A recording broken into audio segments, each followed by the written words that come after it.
living in a dream. One swimming up, one swimming downstream. The Pisces life, the Pisces life, the Pisces life, the Pisces life, the Pisces life, the Pisces life. Welcome to the 160 some odd episode. I'm not even bothering to look it up tonight, and I should know, but we busy. Things are happening. So things are happening. We've just lost track a little bit. I think it's 160. I'm a look, sis. I'm a look. Okay, sis, you go ahead and look. But you welcomed though. Yeah. Come on in here and sit on down. Come on in here and have a seat and yes, get comfortable.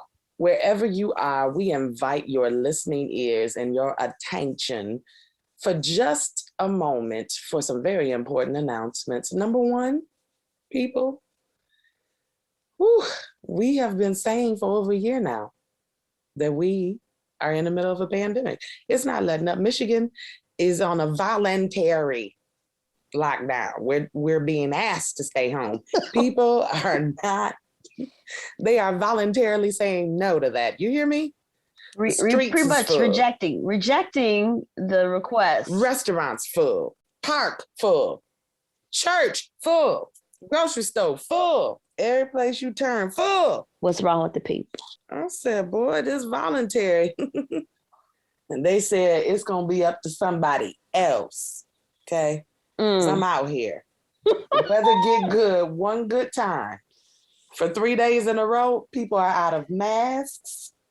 They in shorts and flip-flops looking like life has transitioned to the next season, and it has not. We are still in the pandemic. Wear your mask, get your vaccine, do your research. We do want to give you important updates.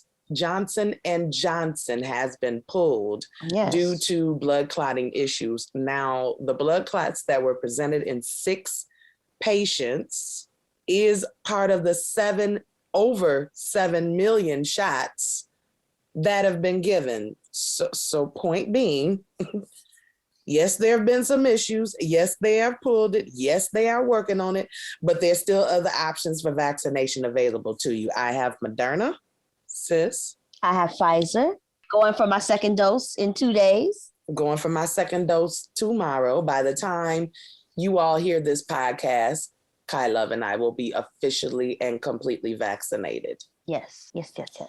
And we're excited about that. We're both going to wait until we get through it, and then we're going to dedicate our show to talk about it. We're going to get our first responders back on the show. We've got some other professionals who are going to come in and talk about it. And you need to look for that and get that done.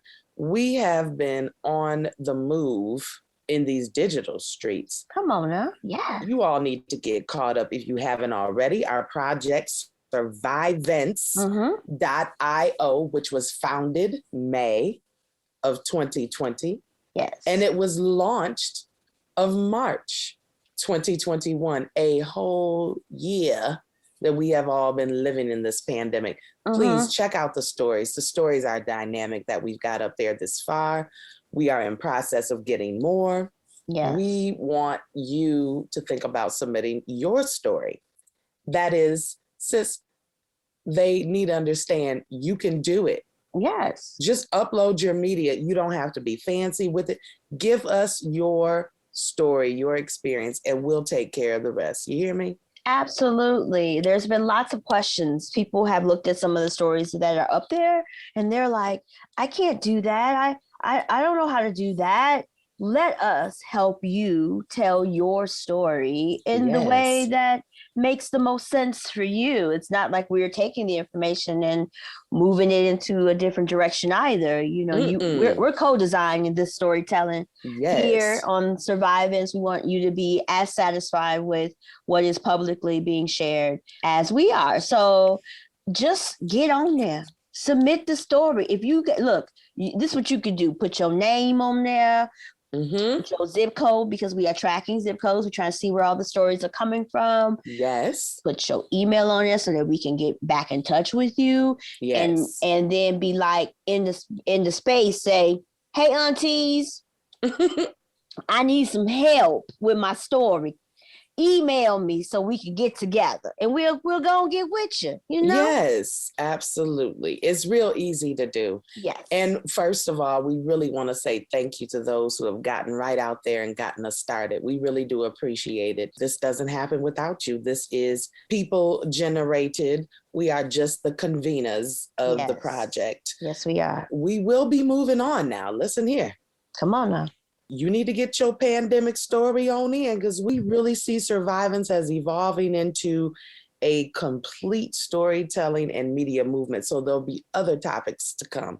Yes. There'll be other foci area, other people that we're going to reach out to. This is what we do, and we can't do any of it without you. Absolutely. So that's survivance.io. Spell it for them, sis.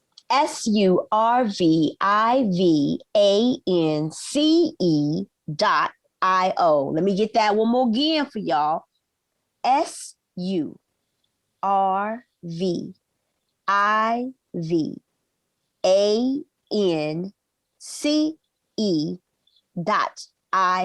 Survivance.io.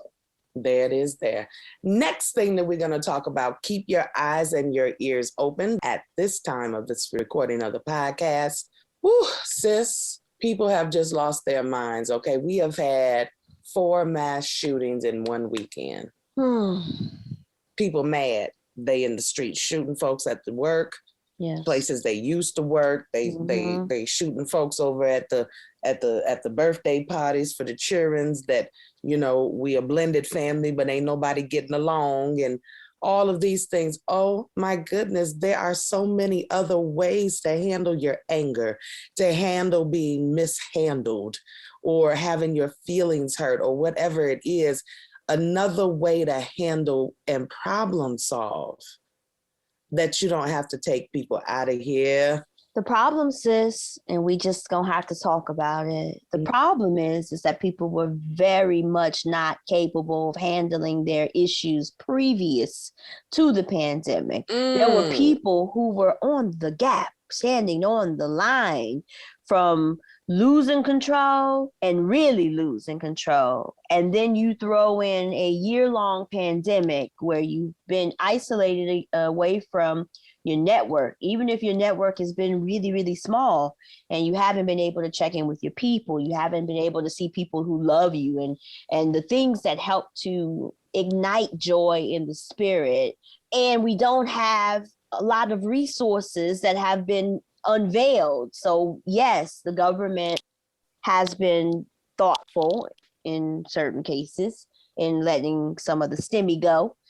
We need more STEMI. Attention, President and Vice President. Amen. More STEMI, less conversation, more STEMI. More STEMI. Recurring STEMI. Recurring until we can get it together over here. It's hard. It's hard. People are dealing with new needs that they didn't even know were needs. Again, we've joked about remote learning, but it is no laughing matter when you have to couple that with whatever's happening at your job and these unrealistic expectations that people think that because you have a computer at your house now, that they think you should be on it and doing all their the work time. all Right. the time. And so there's just a lot of new needs, a new demographic of needy people that have emerged. And this saddens me to say, but this really is my truth. I'm shocked that we haven't had more of these type of incidents because people were already hanging on barely by a thread. And the fact that we haven't had as much of people who are just exploding with emotion because they feel trapped. You feel trapped in your own houses, trapped in your own communities. People who are like me and like you who like to hop a plane and now and again and go see a couple people and do a couple things and not being able to do that and feeling all types of emotions around being limited. And we still don't have people who are coming forth with get you some therapy and how is the therapy don't be paid for. We live in a society where healthcare has never been prioritized or made affordable.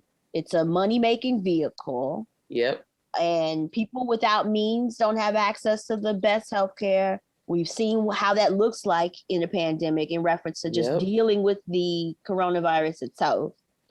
But how do we manage all of the fallout? All of the you know, they have it, what's it called? Long COVID is what they're calling it, for people who have had coronavirus and still have effects. But there are people who haven't had it or didn't know they have it and are struggling and will spinning them into places and spaces they didn't even know that existed in their heads, their hearts, and sometimes even biologically speaking. It's a mess, child. It is a mess. What I said all that to say it's a mess. And I don't have an answer to it, but I'm sorry for all the people who have lost their life and just all the pain that seems to be surfacing. It's so much pain. It's so much pain in this time. And even those of us who are managing like grief and loss, it's just like every time something happens, it's a reigniting of it. I'm like, I don't want to hear about anyone else that I know and love passing away. And I know that that's selfish to say. I know that it's selfish to try to order the universe to hear my voice. And because if none of mine are passing on, that means somebody else is passing on. And I'm not trying to pass that burden on. But my goodness, so many phone calls in the last 2 weeks of people who passed away in my family and close friends. It's just too much. It's a lot, you know. What you bring up, a very good point, is that the mental health checks that we do with one another, the checking in, girl, how are you feeling today, on a scale of 0 to 5, 5 being, I need to go back to bed, you know, how are you feeling today? Or, you know, checking in with the people who check in with you. Last week was particularly brutal for just information regarding how people are faring during the pandemic. You know, some folks are anxious to get back to whatever normal they think that they're going back to. I keep trying to gently, you know, just wake them up to the reality that we are not going back there. We can't, but, you know, they yet are hopeful, I guess. And also managing people's expectations. We are in a pandemic, and you will show me some grace. Yes. You will back up off of me, or I will just totally disengage. And that, you know, last week there was just one particular theme that was really hitting me hard. And this theme comes around me often enough for me that I really need to spiritually dive into what the heck it is, because it's a thorn. But I tell you, if I heard of one more person being mistreated, mishandled, misloved, underloved, unattended, lonely in a relationship, I was going to lose it. You don't have to hurt in a relationship. My God, you don't have to hurt. You don't have to be somebody's doormat. You don't have to do relationships like that. You don't have to treat the people in your lives who aren't in relationships in a particularly bad way. You know, only time folks hear from you is when the stuff is all toe up and you want to bring that into their lives. But otherwise, you have no use for other people unless it's something that can service something perhaps you're not getting from your spouse, whether that's the time, the attention, or what have you. But I found myself really on the defense, and I took some time this weekend to decide, what was it? I just don't function well in relationships with girlfriends who are obsessed about relationship stuff. I just don't. That just ain't my zhuzh. I don't deal well with women who are so wrapped up in who he is and what he wants, what he thinks, what he does, that they don't know who they are. They can't think outside of the construct of everything I do has to be centered around this and that. And sometimes it's really hard for some of your girlfriends to understand and hear you in a way that you can be received. I respect the fact that your life is different. You are in a relationship. You do have children to attend to, and those things keep you busy. I got that. You've made that abundantly clear. But why can't you understand that a single person without kids can be just as busy? just as fulfilled, just as unavailable or not as accessible as once that you would like. I'll give you the example. The expectation was that I could do this certain thing that I was asked to do for a friend of mine because I was single, and what else would I be doing? Mm-hmm. I said, so why would you ask me to do that and not your spouse? Mm-hmm. Yeah, you mentioned that last week, sis, and I'm like, sometimes when life is slowed down, you realize where you live on the importance scale to some people. Okay. Mm-hmm. So with us being in this pandemic and people are being more at home, and you as a person can look at your own life and be like, she only calls when, he only calls when. Because now you're not so busy, you're not in the world moving around where you may have not felt like the cycle that you have been in.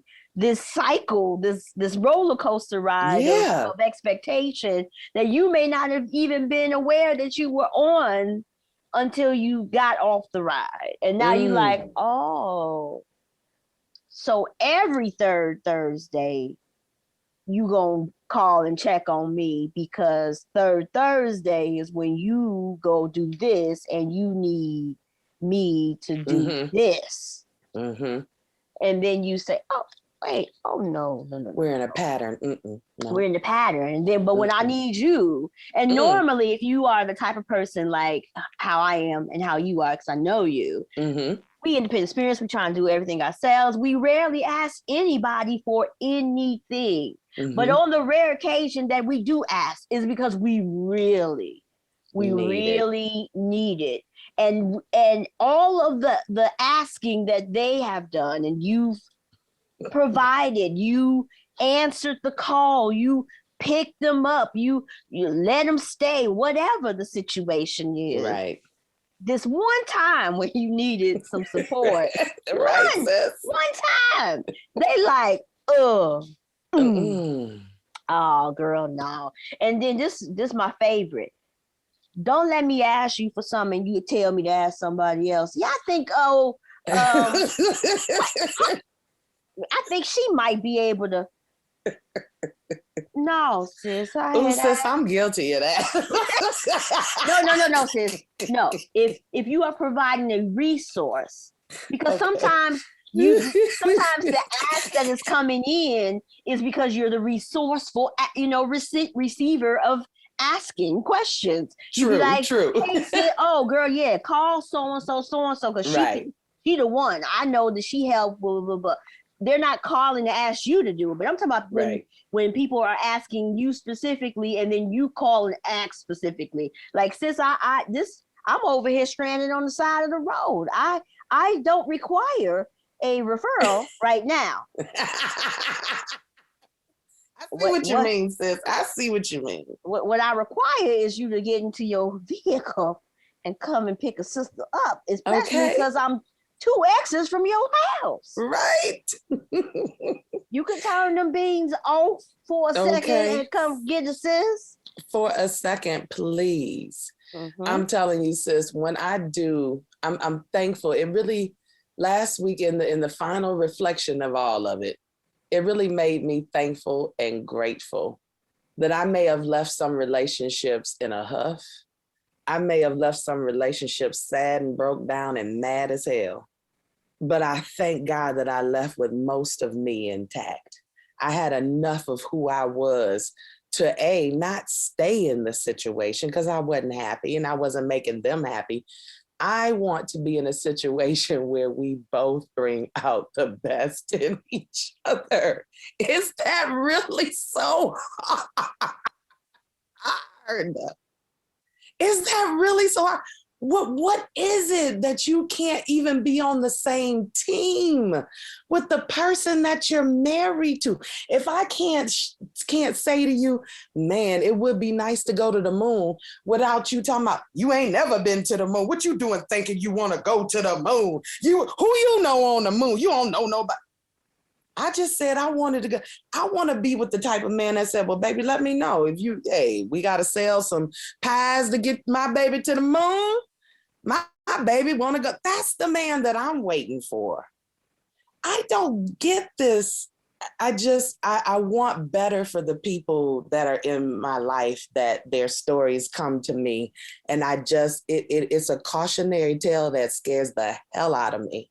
I don't want to be in a relationship where I am not happy, where I am not valued, where who I am is such a problem for the other person that they don't want to see me grow. They don't want to see me be you outgrowing me. She wasn't thinking about going to school until she started being your friend. Boy, where she was in college and dropped out when she met you. None of this has anything to do with me. Nothing.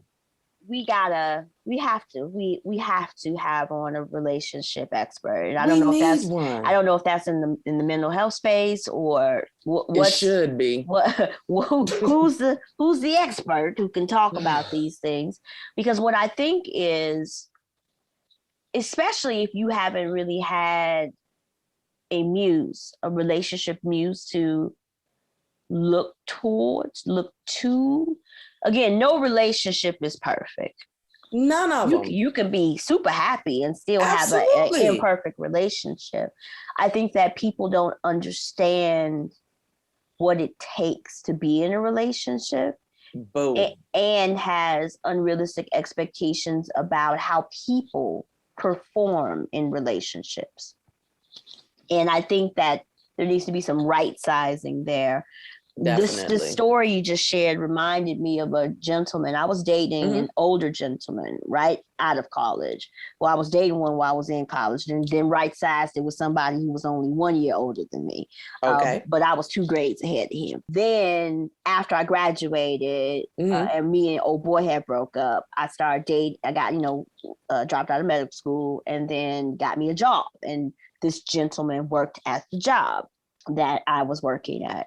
And he was older, and by older, I mean like 6 years older, maybe, versus like 26 years older. No judgment. Okay. That's your no life. Judgment. Mm-hmm. I'm just saying, 26 years old is a little old for me, but 6 was okay. And so at that point, I had dropped out of medical school. I was like, I got to figure out what I'm trying to do with my life. Trying to discover what I like. Figuring out what I was doing, because I was working a job that was kind of like the job that you go to when you don't really know what you're doing with yourself, but all you need is a degree and they'll let you up in there. Right. And I was like, Lord, God, the universe, my mama and daddy, my grandparents, the ancestors, they all want more from me. This cannot be it. It can't be. And sis, I told this gentleman, I said, you know what? I think I'm going to go and enroll and get my master's degree in counseling or maybe social work. I wasn't sure at the time which one. And when I tell you that this brother dogged me like I had slapped his mama. Now, this is my dream, my goal. I didn't ask him to pay no tuition. I didn't ask him to pick me up from class or help me with my homework or anything. I just was sharing with the brother that I'm sharing time and space with, to say, hey, good brother, there's more for me in store in life, and I need to go get more education so that I can do those things. Yes. And he tried to talk me up out of it. He was like, what you need that for? You wasting your time, wasting your money. I mean, he was so negative. There was not, and I stopped him. I said, is there nothing positive about this? You mean to tell me of all the people who go to school to get master's degrees, none of them is doing well? None of them are doing better. None of them are happier. None of them, no, he was just like, everybody I know that they're just wasting time and this, that, and the other. You don't need no master's degree to do what you try. I mean, aggressive with it. Yes. And I said, anybody that don't want me to shine and want me to succeed that bad, Ooh. you can't be next to me under no circumstance. You don't Or mean she. me. You don't mean me, him, her, they. Don't mean me no good. And had to quickly exit stage left, which was inclusive of leaving that job, because I was like, you're not about to make things difficult for me up in here where I earn my little money while I'm trying to do what I need to do to improve myself, better my life, and live what I believe is my destiny. Manifesting my destiny is my right. You don't have no right as someone who claims to like me, adore me, desire me, love me, to stop me from doing what is destined for me to do. So get aside, young brother, young sister. Right. Young other. Right. Get real clear about that. You know, I had said to someone, who would you have been had you known who you were? And had been able to develop that, had been able to get into the things that you like. And now to watch you do this at 55, it is hard. Hard work. It is hard to watch that hard work. It is hard sometimes to support you through that. It's like watching a 55-year-old learning to walk for the first time on their own, learning to have independent thoughts. I mean, that's the thing that scared me the most. And it's no shade, no shame, no judgment, but for me.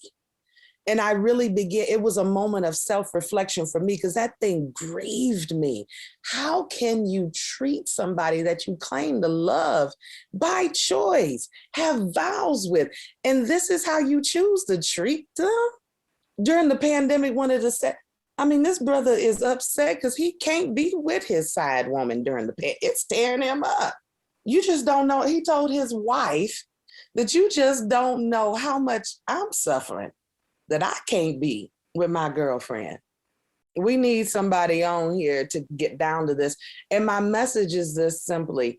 First of all, and it's something that Malcolm has said, nobody else is going to make you happy. You got to be willing to do that work in yourself, for yourself, so that you can give yourself to that other person.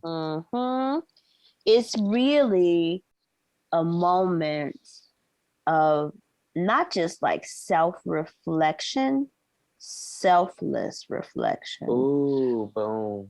You have to figure out what you're trying to be in a relationship and where you're trying to go in that relationship. And why?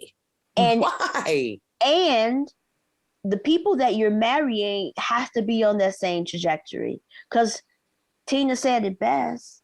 What's love got to do with it? Love is only one factor, one contributing factor for relational happiness. Like, boom. I love a lot of people, child, and they can never live in this house with me. No offense. If I gotta go get me another job or something, catch me a look writing contract or something so I can get these coins, put you up in somebody's motel for a second till you get on your feet. God, I love you, but I can't live with you. And it's fine. So like, you gotta know yourself. Don't put yourself into a situation and you know good and well it ain't gonna work out. And certainly you have choices. I don't think that this is about saying that we are trying to remove your choices. You have a choice to walk into a situation that you know not good for you.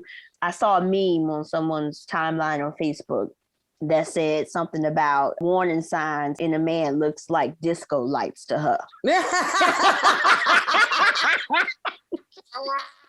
She like, it's strobe like this is about to be fun. You know what I'm saying? But even people that I know who have that kind of personality archetype where they crave kind of like the chaos and dare I say the toxicity, they be ready to get off because there's only so many So times you can much. go around and around in a circle without getting dizzy. You know what I'm saying? Okay, exactly. Speaking of getting dizzy, something else we need to circle back around to. We didn't miss it per se, but this was on my mind too. It was Black Maternal Health Week. Oh, yes. And that was all around, maternal health indices for us in particular. Not only are we delaying motherhood if we are experiencing motherhood at all, but there are also indices that infant mortality rate is up still for Black women. Something else that's made a resurgence that we are just now, the CDC is taking seriously and actively talking about it, is the implications of race and racism on infant mortality. Yes. So it's all of these other things that we're contending with. And if your home should be a home of peace, whether you're there by yourself, whether you're there with a him, them, they, her, whoever you with, your home should be one of the few places where you can seek solace, and peace in that space. And how all of these other things, these other issues that are coming up, it's always, what was it? Fibroids was another hindrance in delaying childbirth in Black women. Not only availability of partners or viability of partners, but then social economic disadvantages. We're not always financially able to participate in some of the other alternatives to become a mother, which includes adoption. Adoption is not free. Yeah, it's not. It's not free. It's the paperwork alone. The paperwork alone. So I'm so happy that you're talking about this. April's a big month full of lots of things that are very important to me. In addition to Maternal Week, it's National Poetry Month, of course, for April. Yes. But this week, which is April the 18th through the 24th, I believe, is also National Infertility Awareness Week. And for those who know, I wrote a poem about infertility. It's called Should Have Been. It's on my Redacted album, came out a couple years back. I made a Facebook post about it too, about that we need to just be more kinder to each other in this space. I actually would like to read the Facebook post if you don't mind, sis. Go right ahead. Let me get to it. All my computers is working not for the good, sis. That's all I gotta say. They are not working for the good today. Everything has been a little weird. So I wrote, this week is National Infertility Awareness Week.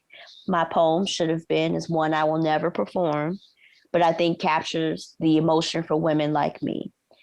Let's normalize not asking women when they are going to have children, or further, why they don't have any children.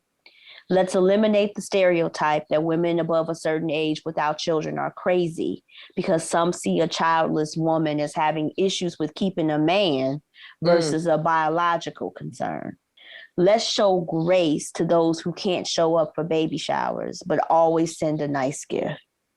Let's just generally be more kind to each other because you just never know what people are trying to manage. So to all of my mommies out there that are mothering in other ways, and those who are still desiring to become a mother, those that know that they biologically will never have that opportunity, I send you love. I'm with you. I see you. I am you. That was beautiful, sis. Thank you. It really was. It's a joy to be able to share these things with you when we open up in these ways with our lives, because we, that's part of what we do and with storytelling and being in media, is that there is power in sharing our stories.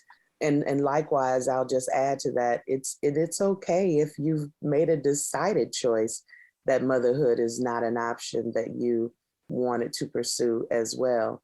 And that doesn't have to be pitied. It doesn't have to be pitted against those, the have and the have-nots either. And I think that that's important, again, to be in a space you can experience. It's funny how I get myself back in some of my friends' kids, especially the ones that got only children. It's like, ooh, Ooh, is that what that's like? I see now. Oh, The absolutely. meltdowns are real, but Yes. again, the message is to have some grace with yourself and with others. There are so many. There was a lady who was just 57 years old and had her own baby. Yep. 57 years Absolutely. old. Absolutely. You know? It's about choice and decision. Like let Yes. people live. Come on, Girl, y'all. let them live, Let people please. live. And what my sis Tab says, don't you go ruining people's day now. Like nah, Yeah. if you having a bad one, it's fine. But don't you get on out here and start ruining other people's day because you I know that's having a right. bad day. That's something that we really have been drilling home with our son, who is a visual emotional child. So we have the children and people who hold it in, and you'll never know that anything's wrong. Honey, no, not this one. I hear it. Some wrong, baby. You're not only gonna see it, but you're gonna feel it too. He has energy that reverberates through the house when his soul is stirred. So we just trying to help him to work on processing and being able to use his Sure. words to be like, if you ain't feeling it, because life. Sometimes you just ain't feeling it. You might need a little Exactly. time out. Be like, you know what? I'm gonna eat me some gummy bears. I'm gonna play me a couple of rounds of Mortal Kombat. I'm gonna be back with you, parent. Give me Right. 45 minutes, and I'm gonna be back with you. Exactly. And we will respect that decision and let you have it. Absolutely. And you just have to communicate it. But what we're not gonna take is the huffy puffy slammy dories. We not. Ooh. And we newfangled parents, so how I would do it would I will say is not necessarily how it's being done. So we just have to submit to process and be like, all right, okay. If you are following my I Recite series on my personal channel, I had a conversation with Darlin Mickey, and I Am Just Letitia has worked with Darlin Mickey before, and we talked about parenting in our conversation and how we were very clear that today's children would not have made it 20 years ago. Not at all. 40 years ago, they would have not made it. Baby, they would have been snatched up. It just is, and I know that there's a movement against the snatching up because people feel like if you love people, you shouldn't have to, snatch up. And, I am not a proponent for beating on your children. That is, let me be very clear. That is not my recommended methodology. But a little collar grab ain't never hurt nobody. Just to let them know, sometimes you got to bring them close. I believe the word said lean in. If not, it should have said.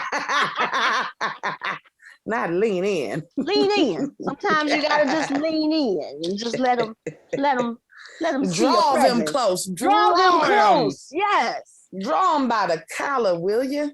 Just to let them know we not playing up in here. Young person. So, but that's a conversation, sis. We we should bring that up too. There's a whole new movement of people who feel like they have been traumatized because of corporal punishment, and then there's advocates that certainly stand on the side of we don't spare the rod around here. And I'm like, but the rod sometimes is difficult. It hurts. It's a lot happening. It is. My mother, God bless her, with a little short self, child. She said that she always delayed. We thought she was delaying the punishments because we thought she was an expert at torture. So, she was like, she went to school for this. She got to. She said she was delaying it because she had to determine if her reaction was because she was angry and snapping at the response, or if something had been done that merited some higher form of response. And so she was like, if you cool off. She was like, I gave y'all like 2 hours, and she was like, I'm sorry if I, traumatized y'all in that way. I wasn't trying to make y'all scared of, a whooping or a punishment, decision. I was just trying to get myself together. And she was like, every time that we would come back, if I say 2 hours, some of them 2 hours, you didn't get no spanking. You didn't actually get no punishment because I calmed down. You realize it wasn't that serious. Maybe something was happening, and it was, transference. And so what I will say is that I'm really just thankful for her to be around, because my son reminds me a lot of my younger brother.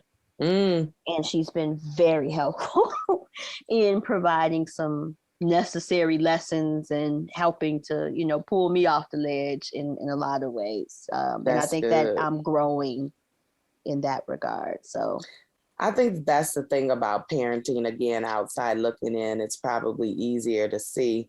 But I wish that some of my friends who are experiencing parenting would give themselves some credit and some grace. That ain't easy, being responsible for another person.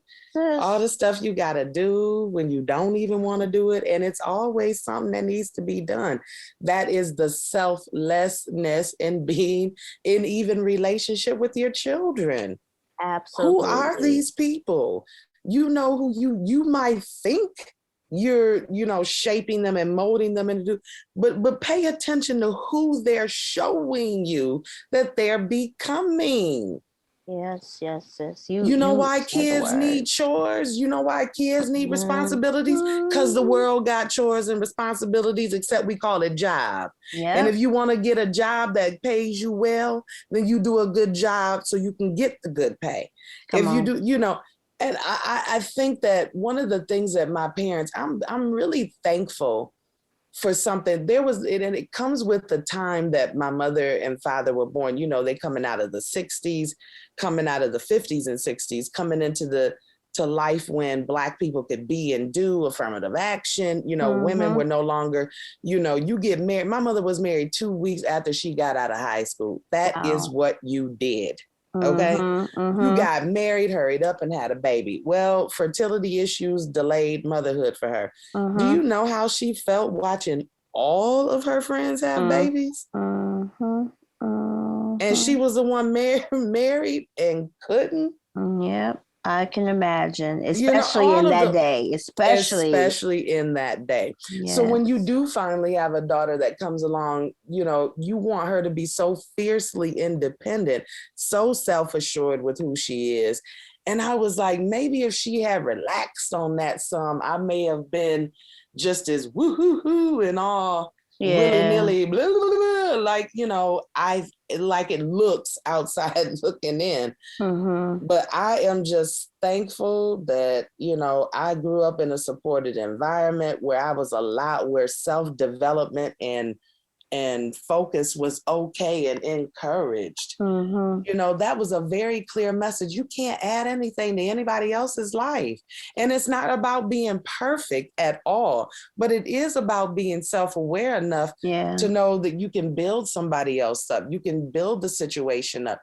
And that includes your children. Being in the village as an auntie, sometimes it's hard for these little jokers. It's like, girl, outside looking in. But who raised me? It's all different. And like you said earlier, these kids wouldn't have been able to survive this generation. Back in our girl, these kids, the necks would have been snapped. The white meat would have been exposed. You hear me? Exactly. Because this generation of parenting, and I think even more, we are connected in such a different way. We had much reverence. We had much respect. We had a lot of fear. Now, some people think that fear is bad. Like, I don't want my children to fear me. I want look, let me tell you something about that, the fight or flight. My father used to say, hey, if I call your name, you better get here quickly. And it was not because he felt like we were in servitude to him. He was like, when there's danger above everything that is happening in the world, you gonna be tuned into my voice. Yep. So you'll know where to go and what to do. And that's right. It's never failed in that regard. We've been in a couple situations. Some he caused, some other folks was causing, where me hearing his voice snapped me into like what they call like training. Like I was like in, ninja training, if you will. And so these children asking me questions some of these times, child. Well, why we gotta? Well, when everything's a negotiation, or you need an explanation. No longer is because I said so good enough. I never really thought to go into depth with my mother or father about some of the things that, I mean, I didn't know that you could ask about. I was unaware. I didn't know that was available to children. Talk questions. I was unaware, and my mom said to me, I remember I was talking to some of my friends at school, and they were talking, and like a lot of my friends really disliked my mother because she was very strict, very of Jesus, and they just they wanted me to be out in the world, and things just wasn't like that in my household. So I was like, I don't get to like voice my opinion. They're like, you don't get to voice your opinion. and they was like, oh no, that ain't right. And I went to my mom and I was just like, Mom, I have opinions. I want to be able to voice my opinions. And she was like, you pay rent, you pay mortgage, you pay any bills up in here? And I was like, no. She was like, when you do that, that's when you can have opinions. Otherwise, I stand.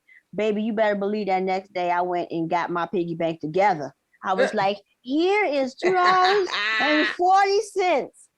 Is this enough? What's for an opinion? My mama fell out.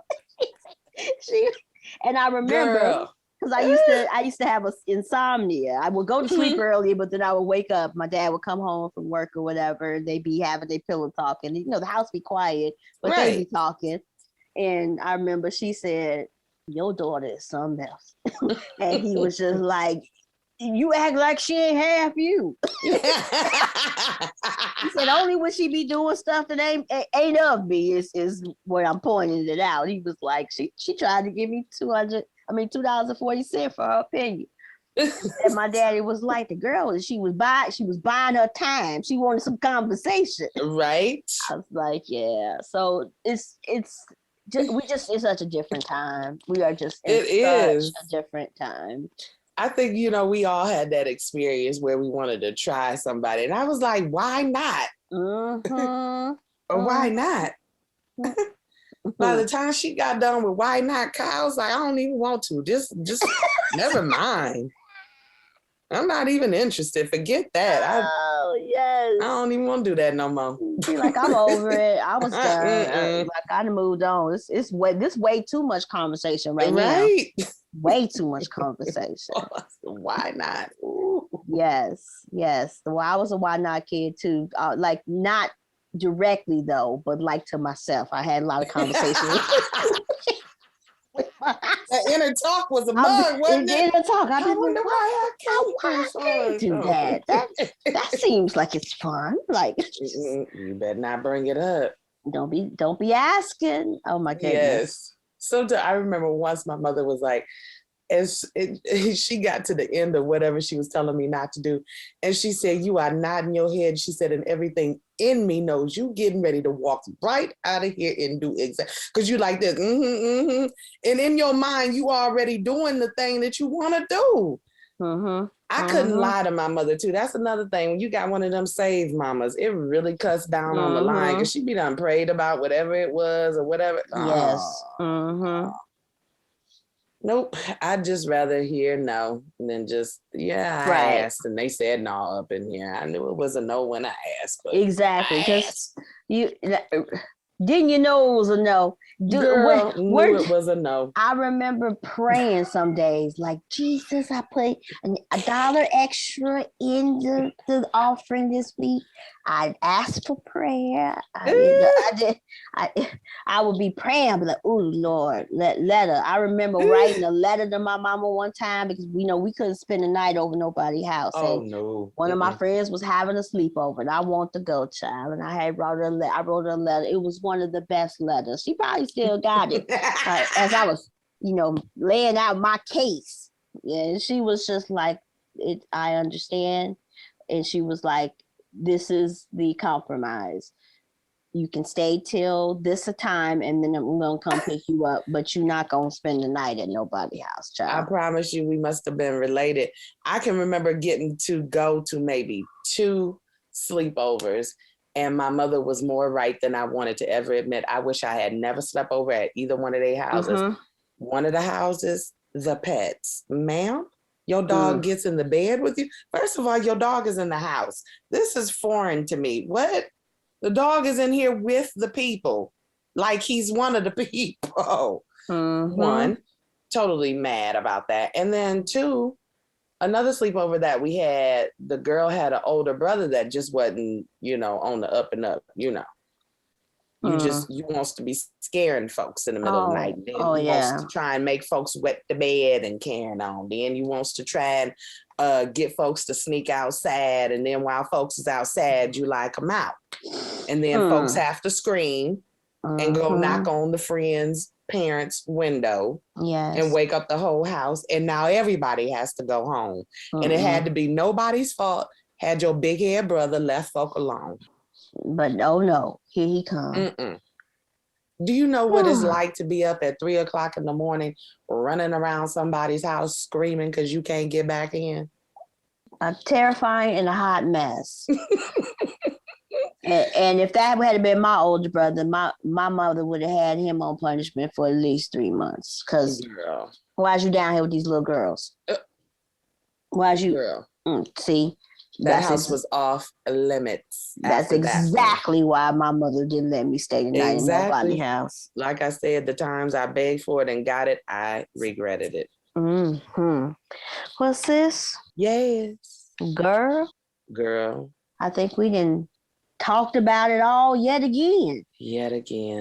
We're going to be all right. We're going to get a relationship expert in here. We're not talking about just a romantic kind, but just relationships, period, overall. Because I really do believe that the pandemic has affected the way we communicate, the way we connect, stay connected, reconnect, the way we interpersonal stuff. Yes. It has changed. And I know I'm not the only one that needs some help navigating this. Yeah, absolutely. I think we all need to kind of find our way back to center and get some tips of how we stay connected or how we disconnect if that's a decision that you are contemplating and figuring out some tips and some skills to help to address that space. So we hope that you've enjoyed this episode of the Pisces Life. We just wanted to get on here and chat a little bit about what's been going on. There's so much that's been going on. We hope that you've been keeping up with all of our episodes. We just had Malcolm Jamal Warner on. We had Kelly Kells on. Hey, Doc Farrow. Doc Farrow. We have one of our special guest school counselors that's going to be on. So we're thankful for the opportunity to speak with people, to share these stories, share these experiences, and get a few laughs in while we're doing it. So thank you for listening to yet another edition of the Pisces Life podcast. And we hope to see your story. Again, we are starting in Chicago, moving through Michigan, and going global. So if you got a story, come on, get on this website and go and talk to us and share with us your experiences. That's survivance.io. We hope to see your story come through soon. If the people are looking for you out here in these streets, telling people to wear their masks, make smart decisions about whatever vaccine or non-vaccine you're going to be participating in, keeping themselves mentally safe, and more importantly, people in your friend group being respectful of your boundaries. Amen. Where can they find you? Minding my business, right at IamJustLetitia. That's all I am. That's all I got. I'm just me. Trying to be me at IamJustLetitia on Instagram, Facebook, and the Twitter. And since if they are looking for you, where can they find you at being a super bonus mommy, being a wonderful nonprofit CEO, doing everything, making the life of the community Chicagoans better? Where can they find you, sis? They can find me having a conversation with my mother and asking her if it's okay if I spend the night over somebody's house. You know what I'm saying? I believe in the words needing to be affirmed. So I'm going to have to ask her, is the coast clear? Can I do it now? Y'all can find me on Twitter at Kai Loves You, KaiLovesu. You can also find me on Instagram. Just add a 2 to that. Kai Loves You too. Peace and blessings, y'all. We'll see y'all next week. Two fish living in a dream. One swimming up, one swimming downstream. The Pisces life. The Pisces life. The Pisces life. The Pisces life. The Pisces life. The Pisces life.